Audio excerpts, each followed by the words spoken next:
My Obsession. Wired, January 1999. When I was a young man, traversing the 70s in whatever post-hippie, pre-slacker mode I could manage, I made a substantial part of my living, such as it was, in a myriad of minuscule supply and demand gaps that have now largely closed.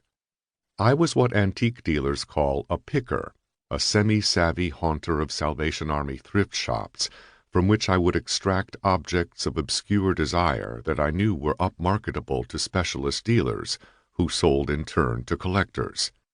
To this day, I am often unable to resist a professionally quick, carefully dispassionate scan over the contents of any thrift shop, though I almost never buy anything there. Mainly because the cut-rate treasures, the scores of legend, are long gone. The market has been rationalized. We have become a nation, a world, of pickers.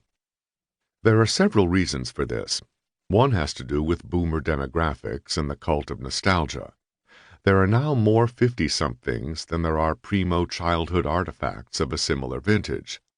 Most of our toys, unlike the wood and pot metal of yore, were extrusion-molded ephemera, fragile styrene simulacra, highly unlikely to survive the random insults of time.